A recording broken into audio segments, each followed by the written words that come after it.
TDP యువనేత నారా లోకేష్ శంఖారావం యాత్ర నేడు విశాఖలో కొనసాగుతోంది. విశాఖ పశ్చిమ నియోజకవర్గం శంఖారావం సభలో లోకేష్ మాట్లాడుతున్నారు.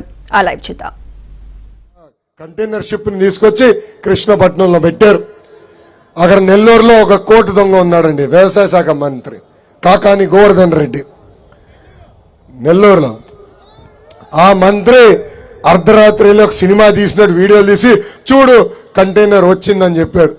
అక్కడున్న కార్మికులు బయటకు వచ్చి యుద్ధం చేసిన తర్వాతనే వాస్తవాలు తెలిసే పరిస్థితి ఈ రోజు ఆంధ్ర రాష్ట్రంలో మనందరం చూస్తున్నాం.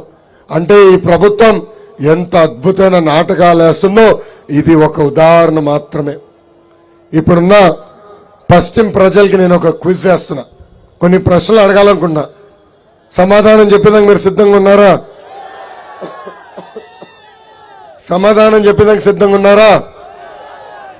జగన్ రోజు ఏమి తింటాడు? మొదటిది ఆప్షన్లు ఇవ్వనియండి అబ్బా. మొదటిది కిచిడి, రెండోది బిర్యానీ, మూడోది ఇసుక. చేతులెత్తి చూపించండి, ఏం తింటాడు రోజు? ఇసుక. ఇసుక రోజుకి జగన్ అమ్మి ఎంత సంపాదిస్తున్నాడు తెలుసా? 3 కోట్ల రూపాయలు. నెలకి 90 కోట్ల రూపాయలు, సంవత్సరానికి 1080 కోట్ల రూపాయలు. 5 సంవత్సరాలు ఒక ఇసుకలోనే 5400 కోట్ల రూపాయలు సంపాదించిన వ్యక్తి సైకో జగన్. ఎన్నికల ముందల 1000 రూపాయలకి ఇసుక దొరికేది. అప్పుడు ఊరూరు వెళ్ళి పంది కుక్కల్లాగా ఇసుక తింటున్నారు అనేవాడు. ఇప్పుడు అదే ఇసుక 6000 రూపాయలు అయింది. ఇప్పుడు ఏ పంది కుక్కు తింటున్నాడని ఈ సభాముఖంగా జగన్ నేను సూటిగా ప్రశ్నిస్తున్నా. ఇప్పుడే చెల్లమ్మ చెప్పింది, అడ్డగోలుగా వీళ్ళు డబ్బులు సంపాదిస్తున్నారు, రేపొచ్చి ఓటుకి 10,000 రూపాయలు ఇస్తారు తల్లి, తీసుకుని తెలుగుదేశం జనసేన పార్టీ అభ్యర్థినే గెలిపించాలని ఈ సభాముఖం మిమ్మల్ని అందరినీ కోరుతున్నా. ఈ సభాముఖం జగన్ ఒక ప్రశ్న అడగాలనుకున్నా. ఇసుక రుచి బాగుందా జగన్? బాగుందా? ఒక్కసారి అందరూ మీ ఫోన్ బయటికి తీయాలి. తీసి గూగుల్లో 6093 అని కొట్టండి. 6093 గూగుల్లో కొట్టండి. ఏ ఫోటో వస్తుంది? ఖైదీ జగన్ ఫోటో వస్తుంది. 16 నెలలు చంచల్గూడలో చిప్పకూడదు తినాడే, అందుకే ఆయన ఫోటో వస్తుంది. ఖైదీలంటే చాలా ప్రేమ ఈ జగన్కి. అందుకే ఖైదీలకి నెలకిచ్చే డబ్బులు 2000 రూపాయలు చేశాడు. కానీ అదే వెల్ఫేర్ హాస్టల్లో బడుగు బలహీన వర్గాలకు చెందిన మన బిడ్డలు చదువుతుంటే కనీసం వాళ్ళకి మెస్ ఛార్జ్ పెంచలేదు, కాస్మెటిక్ ఛార్జీలు పెంచలేదు. ఈ రోజు వెల్ఫేర్ హాస్టల్స్కి వెళ్తే చాలా దారుణమైన పరిస్థితులు మనందరం చూస్తున్నాం.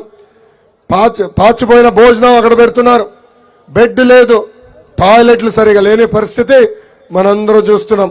అందుకే సభాముఖంగా బడుగు బలహీన వర్గాలు చెందిన విద్యార్థులు నేను హామీ ఇస్తున్నా,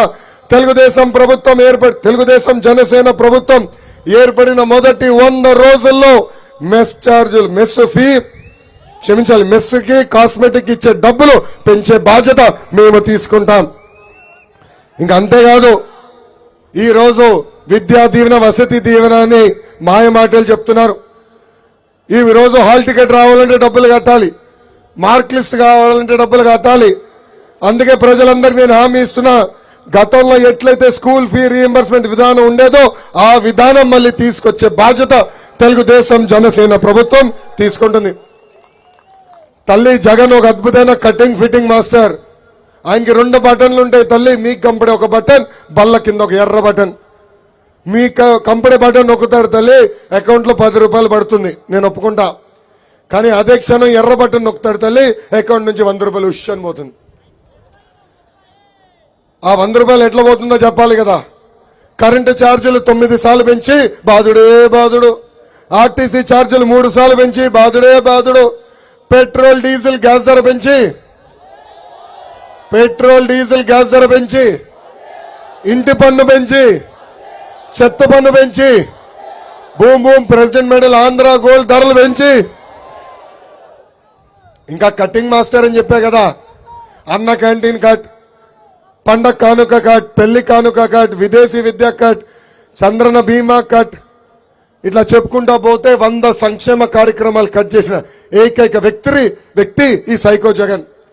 ఈ మధ్యన వస్తున్నా, ఎర్ర పుస్తకం దగ్గరికి వస్తున్నా, ఆగబా 2 నిమిషాలు ఓపిక పట్టు స్వామి. రేపో మాపో వాలంటీర్ వాసు ఇంటికి వస్తాడు. జగన్ పంపిస్తున్నారు వాళ్ళని. ప్రతి ఇంటికి వచ్చి ఒక అబద్ధం చెప్తున్నారు. తెలుగుదేశం ప్రభుత్వం ఏర్పడితే ఉన్న సంక్షేమ కార్యక్రమాలు రద్దు చేస్తామంట. ఈ సభాముఖంగా వాలంటీర్ వాసులందరూ చెప్తున్నా, అసలు భారతదేశానికే సంక్షేమం పరిచయం చేసిన వ్యక్తి విశ్వవిఖ్యాత నట సార్వభౌమ స్వర్గశ్రీ నందమూరి తారక రామారావు గారు. ఆనాడు 2 రూపాయలకే కిలో బియ్యం ఇచ్చారు. మహిళలకు హాస్టల్లో సమాన హక్కు కల్పించారు. 50 రూపాయలకి హార్స్ పవర్ మోటార్ అందజేశారు. అన్న ఎన్టీఆర్ని ఆదర్శంగా తీసుకుని బాబు గారు ఆనాడు డ్వాక్రా సంఘాలు ఏర్పాటు చేశారు. దీపం పథకం ద్వారా ఉచితంగా గ్యాస్ కనెక్షన్ ఇచ్చారు.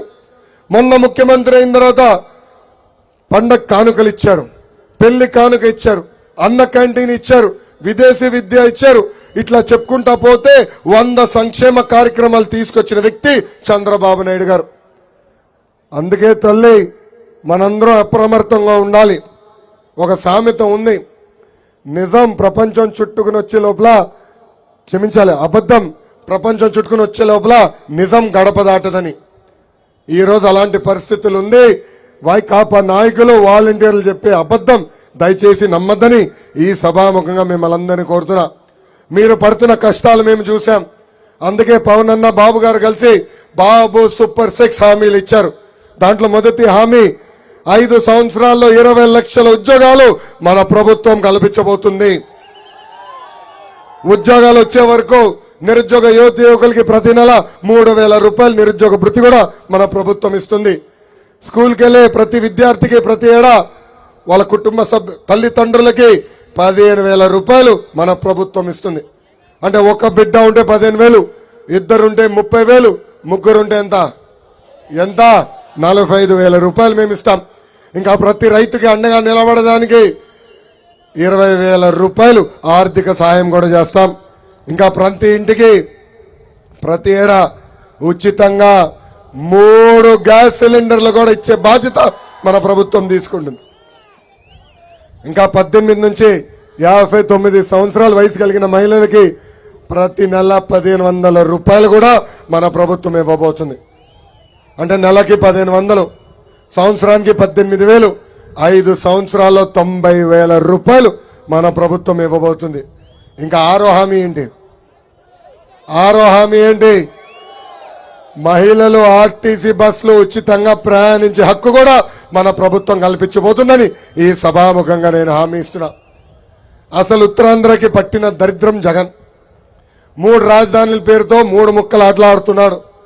ఈ రోజు ఏకంగా ఉత్తరాంధ్రని 3 కుటుంబాలకు ఇచ్చాడు.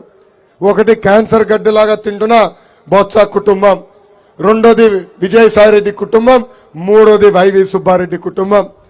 పొరపాటున మన భూమి పైన మన ఇంటి పైన వాళ్ళ కన్ను పడితే కొత్త పత్రాలే సృష్టిస్తారు. ఏకంగా రాత్రికి మన భూములే కాజేసే పరిస్థితి ఈ రోజు మనం అందరం చూస్తున్నాం. ఆనాడు పెద్దవాళ్ళు విశాఖ ఉక్కు ఆంధ్రుల హక్కు అని పోరాడి విశాఖ ఉక్కు సాధించారు. ఈ రోజు ఆ ఉక్కు ఫ్యాక్టరీని ఏకంగా ప్రైవేటీకరణ చేసేందుకు ఈ సైకో జగన్ ప్రయత్నిస్తున్నారు. ఈ సభాముఖంగా విశాఖ ప్రజలు నేను హామీ ఇస్తున్నా, విశాఖ ఉక్కు ప్రైవేటీకరణకు జరగకుండా చేసే బాధ్యత తెలుగుదేశం జనసేన ప్రభుత్వం తీసుకుంటుంది. ఇంకా విశాఖపట్నానికి జగన్ పాదయాత్ర చేసినప్పుడు 50 హామీలు ఇచ్చాడు. దాంట్లో కొన్ని హామీలు మళ్ళీ మీకు గుర్తు చేస్తున్నా. మొదటిది విశాఖ రైల్వే జోన్ ఏర్పాటు చేస్తా అన్నాడు, చేయలేదు. విశాఖ మెట్రో ప్రాజెక్ట్ పూర్తి చేస్తా అన్నాడు, కనీసం డిపిఆర్ పంపించలేదు. మూతబడిన షుగర్ ఫ్యాక్టరీలన్నీ తెరిపిస్తా అన్నాడు, ఒక్క ఫ్యాక్టరీ తెరిపించలేడు. 8 లక్షల ఎకరాలకి సాగునీరు అందిస్తా అన్నాడు, ఒక్క ఎకరానికి ఇవ్వలేదు. కనీసం విశాఖపట్నానికి ఒక్క ఐటీ పరిశ్రమ తీసుకురాలా, ఒక్క కంపెనీ తీసుకురాలా. ఎంత అన్యాయమో చూడండి. ఇంకా పరిపాలక రాజధాని పేరుతో పెద్ద ఎత్తున భూ కుంభకోణాలు ఎలా జరుగుతున్నాయో మనందరం చూస్తున్నాం. దస్పల్ల భూములు, హైగ్రీవా భూములు, ఎక్స్ సర్వీస్మెంట్ భూములు, ఎక్కడ చెరువు ఉన్నా రాత్రి ఆ చెరువుని కప్పేసి ఆ భూములు కాజేస్తున్నారు. మన ఎదురుగానే సింహాచలం కొండలు ఉన్నాయి, వాళ్ళకి ఇంకొక అవకాశం ఇస్తే ఈ కొండలు కూడా కాజేస్తున్నారు ఈ వైకాపా నాయకులు. మనం చూసాం, ఋషికొండకు కూడా గుండు కొట్టేశాడు. ఒక్క వ్యక్తి బతికేదానికి 500 కోట్ల రూపాయలు విలువైన ప్యాలెస్ అవసరమా? నా తాతగారు ముఖ్యమంత్రిగా చేసిన వ్యక్తి, తండ్రి ముఖ్యమంత్రిగా చేశారు.